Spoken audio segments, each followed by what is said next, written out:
Ladies and gentlemen, today we are outside the Historic Hampton House. This was a motel back during segregation era where Muhammad Ali, Martin Luther King Jr., Malcolm X, Sam Cooke spend their days here. We're gonna get a one-on-one special tour of this entire grounds.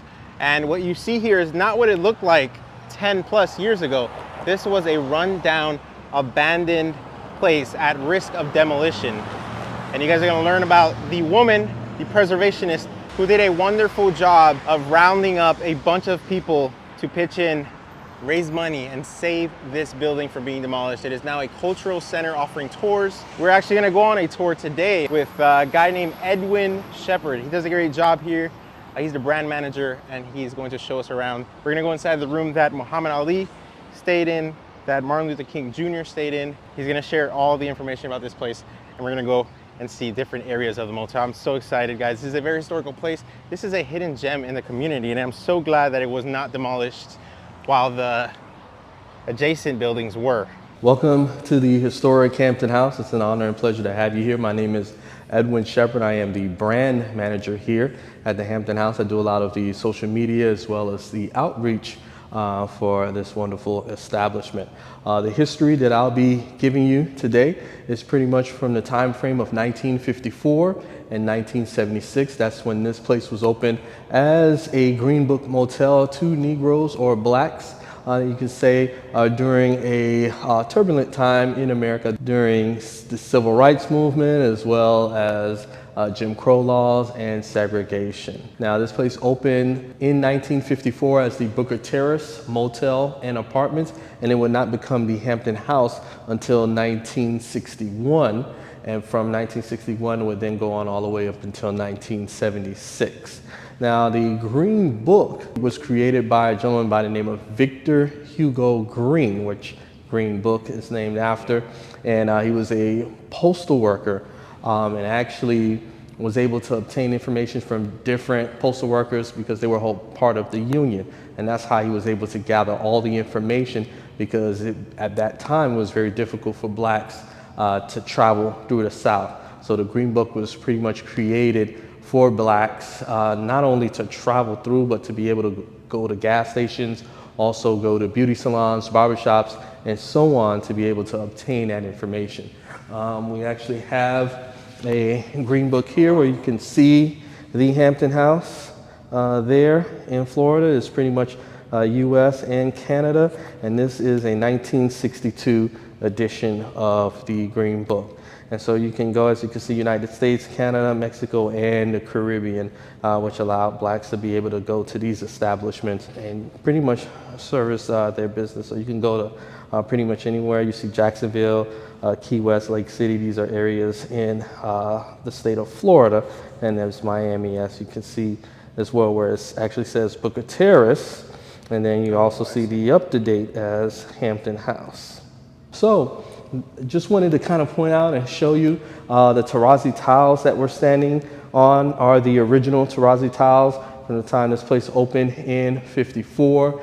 The steel, the framework, and the stairs, or the railing, as well as the floating stairs that you see here is the original from the time when this place opened in 1954, which you'll be able to see as we walk through the building.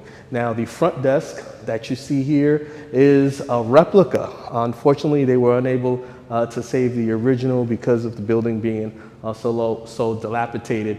But as we walk through, you'll be able to see how amazing of a job that they did to recreate the actual front desk to the exact T of what it looked back then.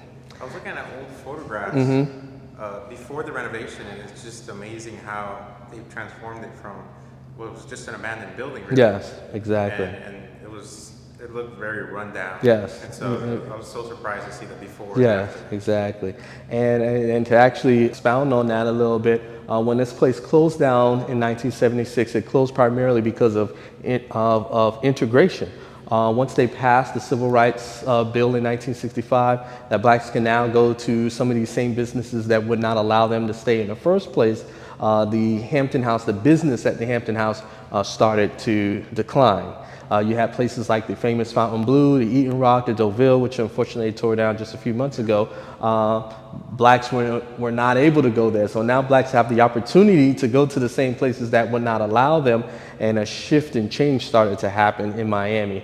In '65, they built this brand new highway called I-95, which went right through the black community of Overtown and pretty much uprooted most of the residents that stayed there. They had to move to the new community, Liberty City at the time, and they had to move elsewhere, therefore making way for 95 and pretty much changing the landscape of Miami at that time. And because the economy was changing, and now the Hampton House is not that premier place because so many new places are opening up and blacks are taking advantage, the owners decided to close its doors, and it would never reopen as a motel again. And so from 1976, you have going into the 80s, you have going into the 90s, this place is closed, run down, the dilapidation, the deterioration of the building started to take form. A full-grown tree grew out of the once luxurious pool, and also another tree grew out through one of the rooms through the second floor. So the entire courtyard and pool area looked like a jungle. And therefore we go into the year 2000, and Miami-Dade County put an ordinance to tear down the entire building. They have already tore down the apartments that was adjacent, which was known as the villas. They already tore that down, and they were pretty much coming for this building to tear down. And it wouldn't be until this young lady here, I like to affectionately call her young lady, Dr. Enid Pinkney. At the time, she was 69 years old, pretty much demanded to developers that they should not tear the building down, that it needs to be saved. It's a historical landmark. Now, they were waiting for her to pass, with her being 69 and about to go into her 70s the following year, and they pretty much say, you know what, we'll wait it out. We'll wait until she passed, and we'll be able to get this building and make it whatever we want. But she pretty much said, I don't plan on dying anytime soon. We're gonna save this building. And that's so she did. Her dream was able to become a reality. It did take a long time. It took a total of 15 years. And as you can see, it says rededicated in 2015. So on May the 8th, the Hampton House opened as the Historical Hampton House Cultural Center and Museum. And I'm happy to share with you that Dr. Enid Pinkney is still with us today. She's 91 years old and still lives in the community, and she still attends a lot of events. So we're honored and grateful that she's still here to push the good push, to fight the good fight, and just a blessing that she's still around to pretty much speak, you know, into the existence of keeping our culture and our history alive here in Miami. So this room that we're currently in, this is our multi-purpose room. We're in a transition of renaming it and turning it into the Victor's Supper Club. This used to be the Nightclub and Lounge. So we're looking to bring back the nostalgia of its heyday, where we had events, where we had jazz, live music and live entertainment. So we're looking to bring that type of feel back to the Hampton House in this particular room. Now, it didn't look the way what you're seeing right now is pretty much a modernized, upscale version of it. The balcony that you see here did not exist in the 60s, the 50s. This room was a very small, it had a nice, elegant lounge type feel. The ceiling only went this high where you see this is at, and on top of the actual nightclub were the motel rooms. So if you look at the doors on the side and you look at the doors on the other side, those doors signify the motel rooms. In order for guests to access those doors to their rooms, they would check into the front desk, they would drive around, and then they would go up the stairs and they would use the key to access to their rooms. And on that side, there would be a set of stairs over here on this end, and they would just simply walk back out and walk up the stairs and access. So you can imagine, if you use your imagination, if there were an older couple who had a room up top of the lounge, they would probably be calling the front desk and saying, this room is way too loud, please move us to another room. But if it was a younger couple, they would have probably been like, hey, Sammy Davis Jr. is downstairs, they jamming, we need to come on down. So that's pretty much what this was during that time. If you look at this large photo that we have here towards the wall, that photo was taken inside of this room. And you can actually see some of the framework as well right here. Now the bar was towards the beginning of this area right here, and the stage area and performance was towards that area there. So the photos that we're about to take a look at was taken in the cafeteria, the cafe of the Hampton House. It'll be the last room that we will make a stop. This photos were taken on February 25th, 1964, the day that Cassius Marcellus Clay Jr. defeated Sonny Liston. That fight took place at the Miami Beach Convention Center. Malcolm X was ringside at the fight. As you can see, he was also here at the Hampton House in that particular photo in the cafe. In that very photo, Cassius Clay is 22 years old.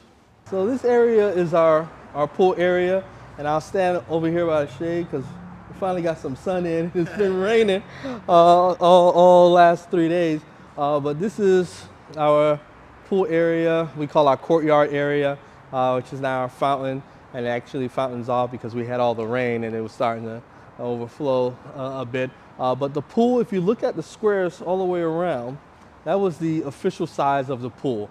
So it was relatively a very large pool, as you can see, that came with a diving board as well. And basically during the summertime, this neighborhood is called Brownsville. If you're from Miami, we affectionately call it Brown Sub or the Subs. And it's pretty much, the name is from, this area was the subdivision of Brownsville, and that's where it gets the sub from. And so during segregation and during the time of Jim Crow era, the children in this neighborhood were not allowed to swim in parks and municipal pools because of everything that was going on. So during the summer months, which we're coming upon right now, and the business was a little bit slower during that time, the owners of the Hampton House would allow the children in the neighborhood to utilize the pool so they can learn how to swim. It was their way of having a connection with the community, which we still have today. This area that you see here was used as a sunbathing area. And as you can see, the sun is just kind of coming down, and guests would just lay down and just relax and get the Florida, nice Miami and Florida sun. But it was also a location where the Reverend Dr. Martin Luther King Jr. actually paced back and forth and recited the I Have a Dream speech prior to his march on Washington. We have housekeepers that's still around today that recollect seeing Dr. King pace back and forth and reciting that very same speech. Right over here, he paced back and forth. That speech turned 60 on the 28th of August of this year. So if you look around, you can see a lot of the rooms. There was a total of 50 rooms here at the Hampton House. The single beds would go for a total of $29 a night, and the suites, which would be double beds, would go for a total of $48 a night. And every room had air conditioning, and they also had kitchenettes as well. So pretty luxurious for that time, especially opening in 1954. That was a lot for blacks, for, you know, not only blacks, but people of all race and colors could stay here at the Hampton House. But they did cater to pristine, you know, upscale blacks, high-end clients to come here and stay at the Hampton House. So was that price at the time on the like a mid-range end or like a high end? It was high end. High end. Price range? That price range, yes. In today's price, it would probably be about $250 a night. So we are about to walk into one of our elite rooms, I like to say. Watch your step there. And this is the room of the greatest Cassius Clay, aka Muhammad Ali. I like to ring this bell to kind of get this started right here.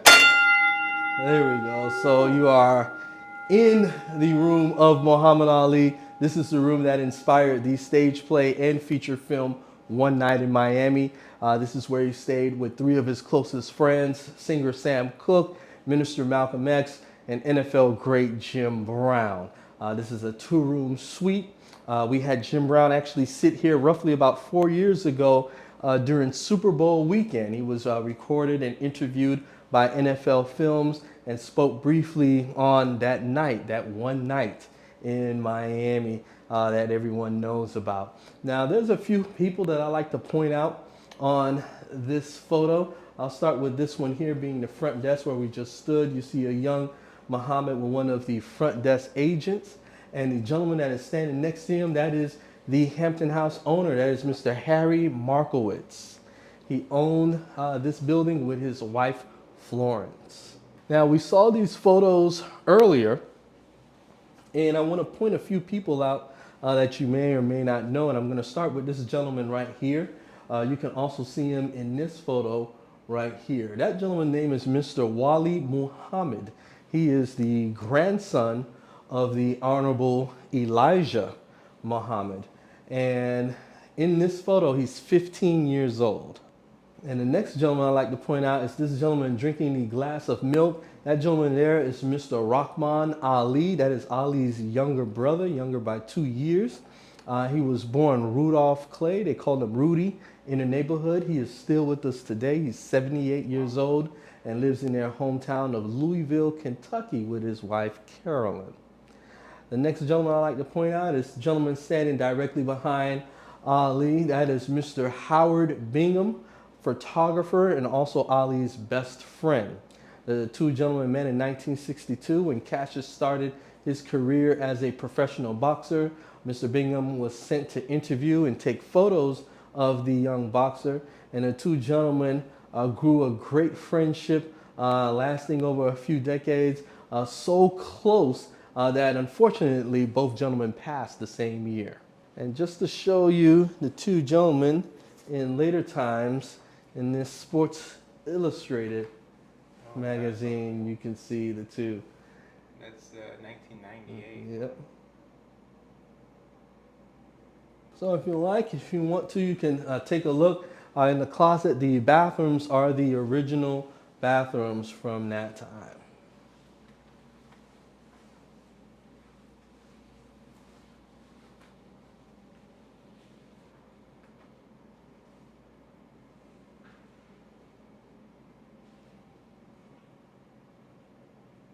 All right, so we're actually going to enter this next room, this being the bedroom area. And as you can see, it speaks on this side of the Booker Terrace Motel and Apartments, and then it speaks on the transition going into the Hampton House. Now, when this place opened in 1954, 5 businessmen from Miami Beach invested a total of $1 million to open the first luxurious motel for Negroes in the southeastern United States of America. Those gentlemen only saw one color, and that color was green. Now, they realized that blacks had the means and the money to travel wherever they like and to stay wherever they like, and so they wanted to capture on that business of having a motel in this tourist destination of Miami. And you can see some of the advertisement there. Luxurious resort motel, completely air conditioned, which was a rarity when it came to motels that catered to blacks here in Miami. You can also see a photo of the pool there, and you can also see a photo here of the pool, which was taken in 1963. Now, the Booker Terrace is named after educator and author Booker T. Washington, and the Hampton House is named after HBCU Hampton University, which is located in Hampton, Virginia. Now, Booker T. Washington is an alum of the Hampton Institution, which would later become Hampton University, and that's the connection between Booker Terrace and Hampton House. If you look here in this photo, you don't see, it's an open space. So when the Markowitz took over, the Markowitz wanted a more private and more inclusive stay for their high-end guests. So they actually built a wall to cover, because this area here is 27th Avenue. And so they built this wall right around 1960 prior to the opening of the newly renamed Booker Terrace, which would be the Hampton House. And if you look outside, that wall is right there where it covers. So in the movie, the room looked bigger. In the movie, the room, this would have been this would have been the room. Now, unfortunately, they didn't film here. They filmed in New Orleans, in Louisiana, but Regina King did come here to the Hampton House with her scout team to take pictures and videos to create the likeness of the Hampton House. And even though it wasn't on the second floor as portrayed in the movie, it was originally on the first floor. It would have been very, very difficult for cameras to kind of maneuver around because this is pretty small. So I wanted to focus your attention on this photo right here. This picture taken in 1969 in the Ebony magazine. This is Ali's eldest daughter, oldest of 9 of Ali's children. That is Miriam Ali. And this is Ali's wife at the time. That is Miss Khalila Ali, born Belinda Boyd from Chicago, Illinois. Now, Miss Ali is still with us today. She lives here in South Florida and attends a lot of big events that we have here at the Hampton House. You can also see the stairs right behind her. It was taken right over here in this space.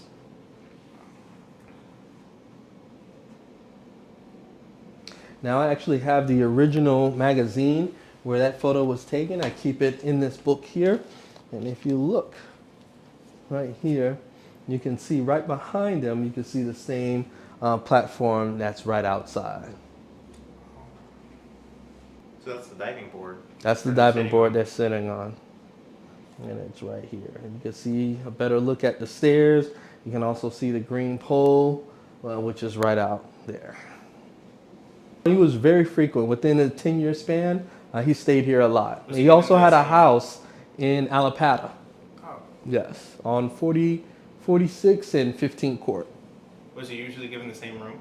He was usually given the same room. When we spoke to Miss Ali, she said they had rooms both on the first and second floor. And she said that Malcolm actually stayed across. When Malcolm was alive, he stayed across. She couldn't remember what room because at that time, when he was in the early years before Malcolm was assassinated, Malcolm always wanted to be close to Cassius. And we're gonna head out this door right here. Watch your step down.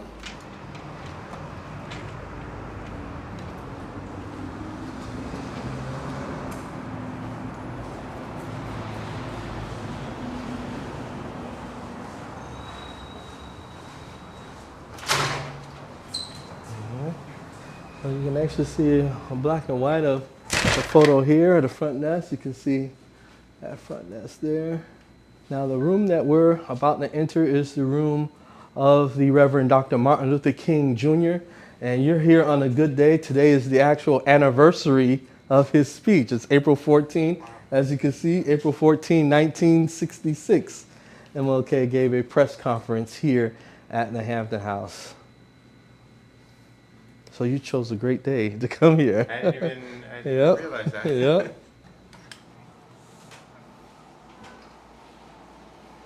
So this is the room Dr. King stayed in. We have 3 photos here. This photo being taken in the cafe, in the same cafe where the iconic Ali photo was taken at. This is actually towards the wall where you see the mural of the palm trees there. This is during the Southern Christian Leadership Conference. These are leaders here in South Florida that he's engaging with. The next photo is taken in the nightclub and lounge during that press conference of April 14 of 1966. And last but not least, this very rare photo of Dr. King inside of the pool.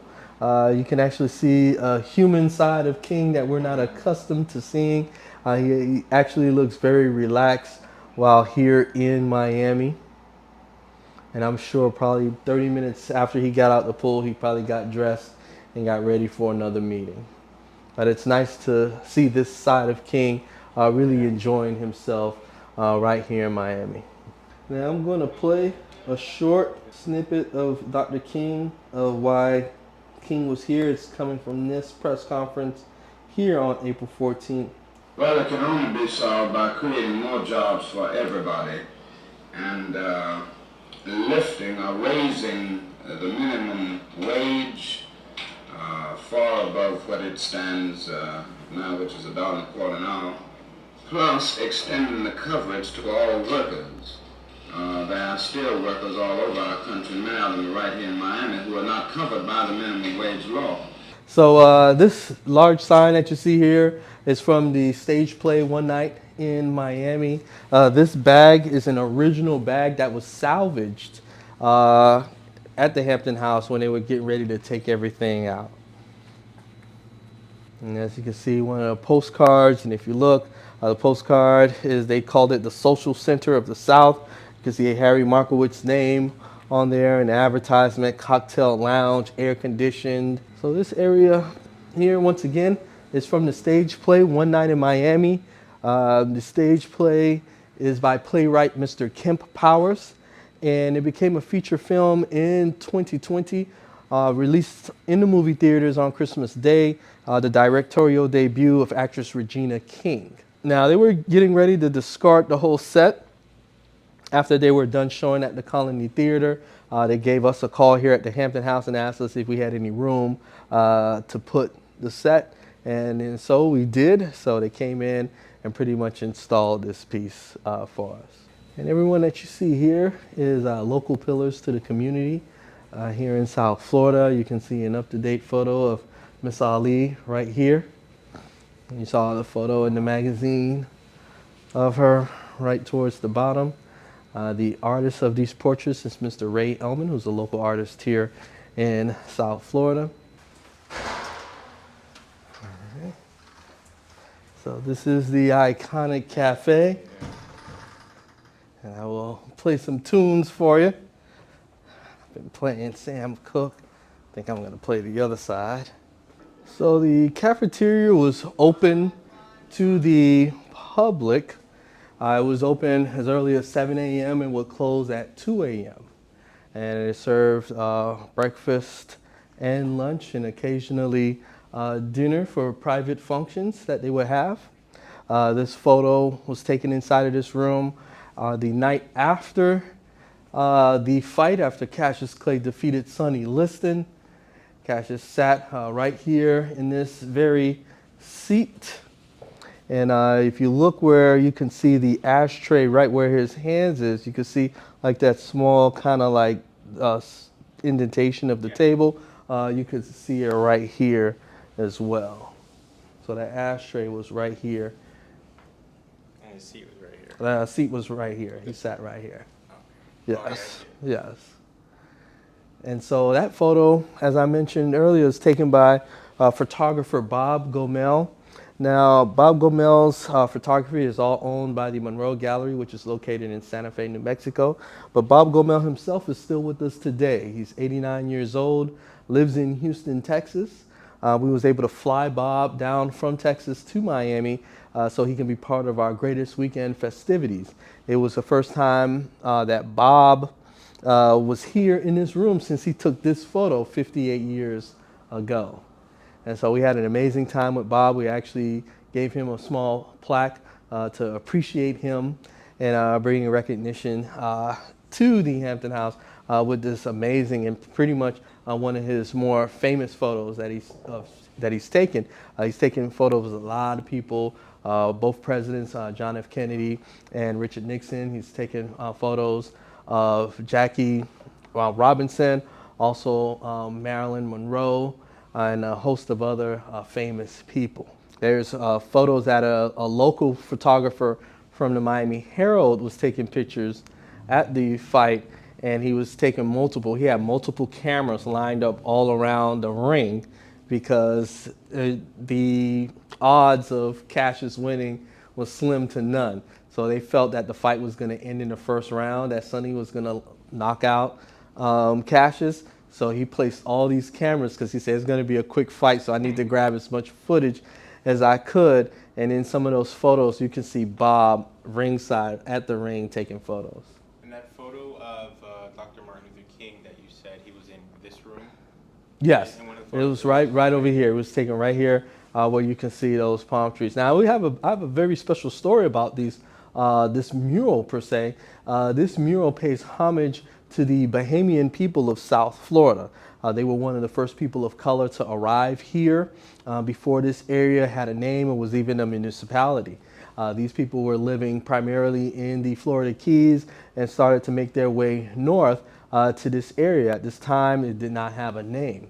Now, there were whites and blacks living here cohesively, and this area was starting to grow at the time. It was literally under 400 people living in this area. Now, when Henry Flagler started to build railroad tracks from St. Augustine through Orlando, he was going to actually stop in Orlando, but was encouraged to build further south because there was a growing community here. And so you had pioneers like Juliet Tuttle, as well as Mary Brickell, who was starting to move here in this area and make names for themselves respectively. Now, when these group of men, these white men, wanted to name this a city and name it a municipality, there weren't enough white men to vote and name this a particular city. And so the only men that were here were these black men who were mainly from the Bahamas, and the black men who were African American who was working for Henry Flagler, and most of them were from the Carolinas area. And so these men were starting to make Florida home, and this area was starting to grow. So they asked these black men if they would like to participate in voting and naming this a city.